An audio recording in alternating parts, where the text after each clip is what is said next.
morning and welcome to Morning Movie News, where we're coming off of an unusually busy weekend.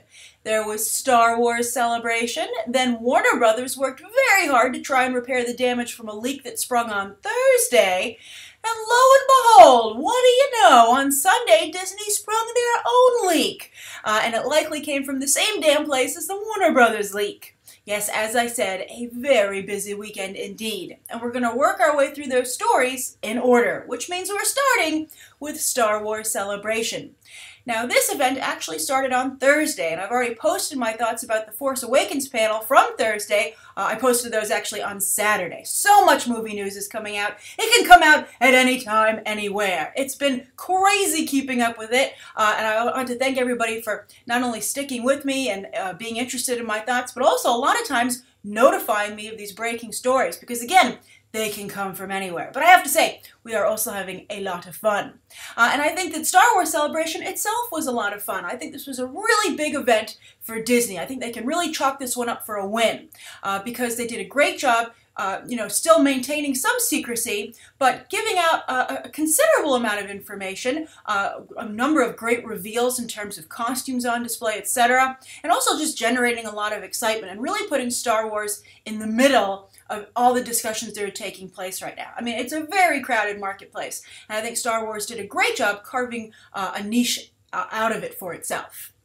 And so the latest news to come out of it, of course, on Sunday was the panel for Rogue One, which is the very first Star Wars spin-off movie with Gareth Edwards directing from Godzilla.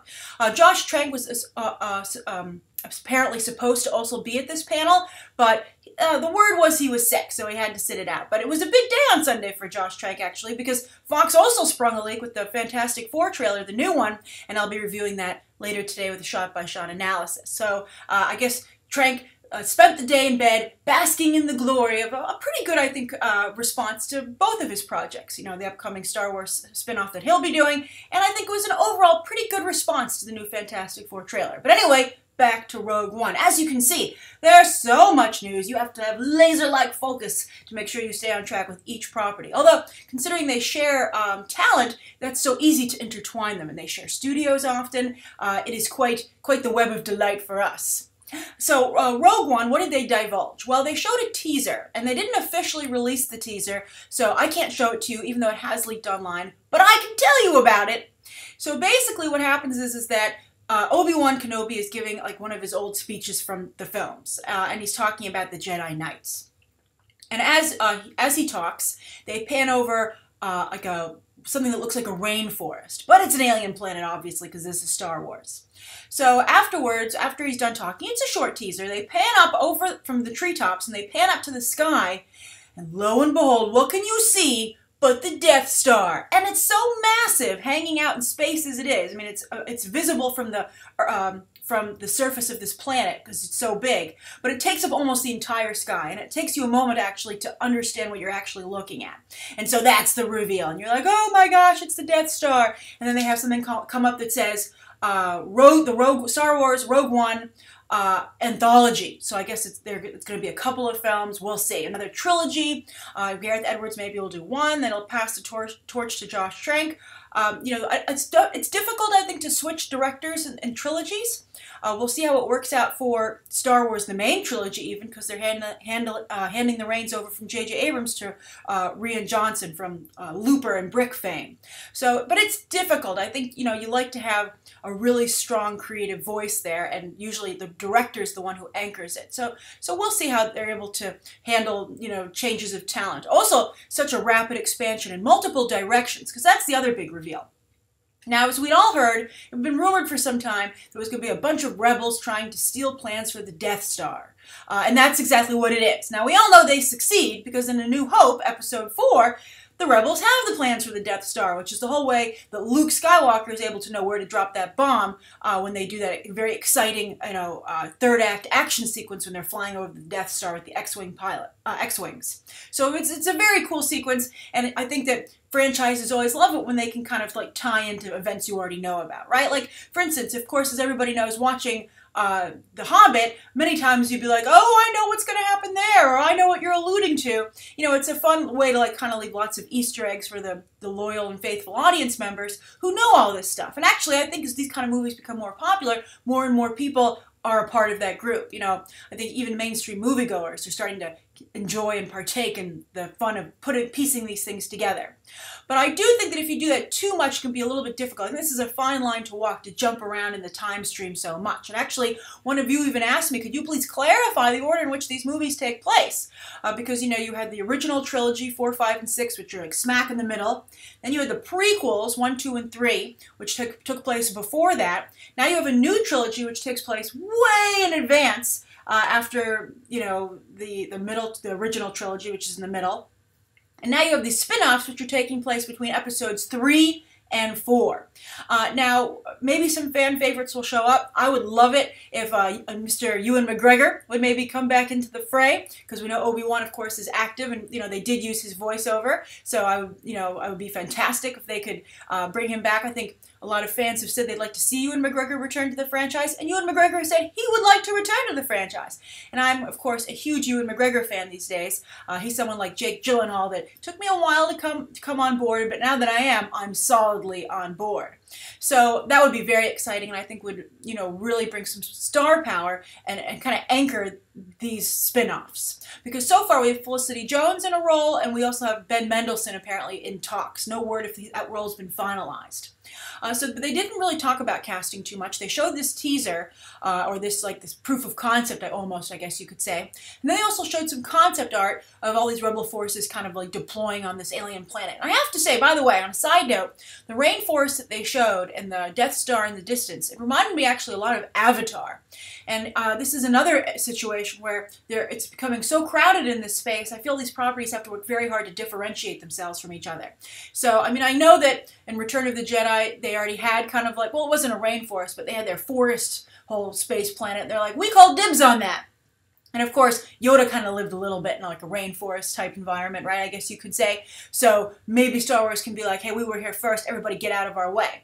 But you know, Avatars 2 through 4 are coming, so I don't think they want to have too difficult a situation where these films are trying to compete and they look kind of similar. So I hope that both both properties make an effort to be like, well, this is what I do, and I'm going to put my distinct stamp on it so that audiences really have a clear idea of what they're watching. But then they said, so not only are they going to have they're going to have this like these cool shots of these rebels deploying, but they're going for an uber realistic take here. They're not going for kind of like the sci-fi fantasy, although J.J. Abrams is going for a realistic approach as well. I talked about this when I talked about the Force Awakens panel, kind of like an alien, kind of truckers in space kind of idea. But they're going they're even beyond the realism of the world building for this spin-off, this Rogue One anthology. They're really trying to go nitty-gritty in the way that the film is shot. For instance, they said they have, I believe, like the Zero Dark 30 DP, or Black Hawk Down, you know, one of those guys. It might be the same guys, all this news is coming together very quickly, but, you know, that's kind of aesthetic they're going for. So I think that's exciting. I think it's cool. This is a direction I'd like to see the entire franchise go, and that's one of the reasons I like the first teaser better than the second teaser, is that I'd love to see more of a guerrilla approach, a born, Paul Greengrass kind of approach to these films. And hey, what's Paul Greengrass doing? Why not give him a call? And I think Ben Mendelsohn, by the way, is a perfect fit for that. And if you go beyond just having Ewan McGregor, you also have a situation where, maybe anyone could die at any minute. That's something that actually I think Daredevil did a really good job establishing. I'll be reviewing Daredevil. I've completed the series. I'll be putting my final review up tomorrow. But really establishing the idea that anyone could die at any minute. And if obviously we know Obi-Wan's going to make it, but if we have other characters, that are in the mix and they're trying to go for this hyper-realism, they could really drive home the danger aspects in this spin-off. Be like, who knows? Although the Jedi dies, they always just come back as a ghost, so the stakes are a little bit less for them. But very, very interesting to see that come together and what they're planning. So I like it, and I also think it also plays into the darker trend. This is something we'll be talking about a lot in the next couple of weeks, as I think the superhero franchise moves into a much darker space across the board. And so you can see Star Wars partaking in that, and also I'm sure hoping to become a driving force in that. All right, so speaking of dark superhero movies, let's move over to the second story of the day, and that's the new Batman vs. Superman, or Batman v Superman posters that were released over the weekend. Why were they released? Well, Zack Snyder was trying to prove that there was still a reason for you to go to the IMAX screening of the teaser trailer, or the trazer, if I'm going to combine them into one word. Sorry, very tired. I was up watching Daredevil late last night. I was like, I'm finishing this, damn it. I'm not having this hang over my head anymore. My one problem with Netflix shows is that they become a little bit of a chore, to get through them because they come out all at once. But it was a fun chore. But anyway, so Zack Snyder wants to make sure people feel that they should still come to this event, even though the teaser's already been released. So one of the things that he said was a reason for you to come, besides getting the chance to hear what he has to say, not personally, but through whatever live feed they're doing, is that you will get a poster. And you'll be able to, I guess, pick Batman or Superman, and they're going to start, I asked you when they did the first, teaser for the teaser, which side you were on, and Warner Brothers apparently wants you to play that game as well. Now, as I've said many times, I'm Team Batman. I'm Team Batman all the way, but I have to say, the teaser trailer, when I saw it in its entirety, the non-leaked version, the official version, I have to say my interest is really piqued in what they're doing with Superman, so I'm pretty darn interested in what's going on with this character. And I think that Henry Cavill might finally be getting a fair shake in the role. In the red cape and boots, he might finally have a good team behind him to make him look his best. But these are the two posters. I think they're very cool. As people on the internets have said, it looks like Andy Warhol is in charge of advertising, and it definitely draws from the Andy Warhol aesthetic. But that makes perfect sense, because Andy Warhol was fascinated with celebrity. And of course, when you have a world with superheroes, they would be celebrities. And probably would fascinate an artist like Andy Warhol. And as we all know, Zack Snyder loves bringing in those historical elements when he can. He did it so beautifully in Watchmen. Of course, he got that from Alan Moore, or at least in that adaptation he did. But I think Zack Snyder, you might be a faux intellectual, but at least he's trying. And he's working with two very intellectual people, Ben Affleck, whoever thought that we would be saying that, but I think he's definitely proved himself in that regard, and Chris Terrio. So I think these are very good. I think they also give you a really good kind of tease as to both these actors in their look. Now, we've seen, of course, Henry Cavill as Superman before, but I think this is the best, we can't see his eyes, but this is one of the best looks I've seen of Henry Cavill as Superman. I think the chin's really working it. I like that his head is down. There's a lot of force of personality here, which we don't usually see with Henry Cavill's Man of Steel. He's kind of a passive Man of Steel, actually. And I'm hoping to see that change with this film. Although, as I noted in the teaser, he spends most of it hanging back, not really trusting himself. Now, of course, with Ben Affleck, he's got to sell the chin, right? I think he did a pretty good job selling the chin at Comic-Con when they released that photo of him. The profile of him in the Batman cowl. And I think here it's working pretty well in addition. He's got the stubble, which I think is also very interesting. Batman doesn't have time to shave. And I just think, you can't see the eyes, but the mouth, I think, works very well. I think all of us were a little concerned about Ben Affleck in the cowl. He has a little bit softer features than some of the people who've played, some of the actors who have played Batman in the past, but it looks like they've done a great job compensating for any problems that might be. Also, the way it fits around his face looks really good. One of my biggest problems with the Daredevil mask is that it doesn't fit around Charlie Cox's face very well. But I think that this is very flattering to Ben Affleck. And also, just look at the size of his neck. I'm sure most of that is a neck guard, but very impressive indeed. So I think these are fantastic. And if you go to that event this evening, I think that I'm probably not going to go. It's raining pretty hard here, and also I want to be available if anything drops. I think that this isn't enough to get me to go there. And I think it's unfortunate that happened, that they ruined the teaser by having it leak and they had to release it in advance instead of the way they wanted to. But, I think at least they made a big splash, and that's a very good sign for the property. All right, so let's go on to the Disney's poor leak. Now, this is something else that I can't show you because it's not officially been released, but it looks like from that same screening in Portuguese, I believe, that somebody leaked an end credit sequence for Avengers Age of Ultron. Now, of course, Joss Whedon and Kevin Feige were going, everywhere they possibly could to say, we don't have an end credit sequence. Don't get your hopes up. Don't stick around. We don't want you to be sad. But did they lie? Was that just, was that a fake out? Everybody's not quite sure because this leaked on the internets on Sunday on YouTube, and it looks pretty legit. And so basically what it is, and if you don't want a spoiler, you can skip to the viewer question right now. The annotations are noted in the video description if you're on your phone, and if you can't click here on the annotations. But basically, it's a window washer, working as they would in the heights of New York City. And as he cleans the window, he wipes it away. And I love this when they incorporate realistic everyday aspects into the superhero genre. And I think a lot of people do, so this is a great idea. And as he's wiping away, first you see Avengers Tower, and then as he finishes the window, he reveals Spider-Man sticking to the wall, and Spider-Man says something funny to him. And I think it's a very interesting choice, and it's also a surprising choice. And I think it's probably true if I had to guess. We'll see very soon. There's one heck of an embargo on this movie, and everybody's adhering to it. We got a few spoilers about Linda Cardellini's role, potentially Julie Delpy, but very, very interesting that nobody has spilled their guts about this Spider-Man end credit sequence. But since he says something, it makes you wonder if they have cast the role and they were able to have him do the voiceover. I think it's going to be very weird to see, people to just think about it. How do you feel having Spider-Man here? If it's more than just like a fun Easter egg, what do you think of him potentially? Well, he's not potentially. He's actually going to swing into the storyline.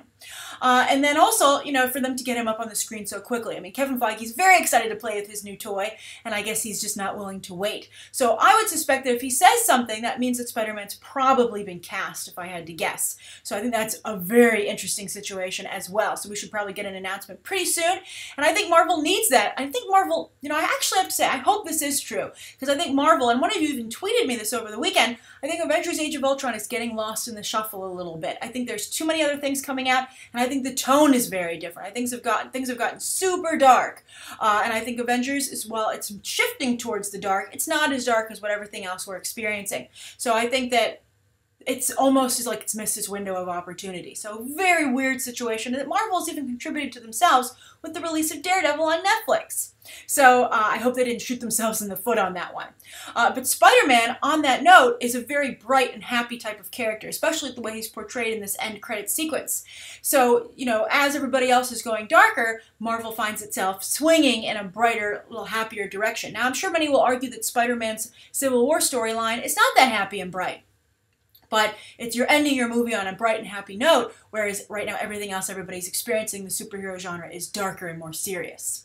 So I find it a little jarring. I'm not quite sold on Spider-Man being a part of the MCU. I still feel this was maybe a little bit of a mistake, but I'm open to it working out, and we'll see. But it is a fun teaser, and I think it's exactly what Marvel needs to make sure they stay as a big part of the conversation. So I'm curious if you've seen it, what you think of it, and if you think this is a good idea, and if you think they've cast it. All right, so for the viewer question, this comes from frequent BTT viewer Christina. Her son, also Matthew, is a big BTT viewer. In fact, I showed his photo on Movie Math when I was talking about Home and how kids were going to see that movie. He tweeted me his photo with his Home cup and slushie. But she had a very interesting question about the superhero movies that are coming out right now that has to do with the darker tone that they're taking. So she said, question. When it comes to younger kids like Matthew's age seeing superhero movies, do you think that it hurts DC that their films are darker compared to the Marvel movies? I did let Matthew watch Man of Steel, especially with the Superman neck-breaking scene. And the new Batman v Superman trailer looks to be pretty dark too. He loves Batman and is excited for it, but I don't think I can let him watch it. Wondering if this will end up hurting DC in the long run, as Marvel tends to be more kid-friendly. And just wondering if you had any thoughts about this, or if you'd covered it before and I'd missed it. Matthew finds out about DC movies from other kids at school, but I just don't think he's old enough yet.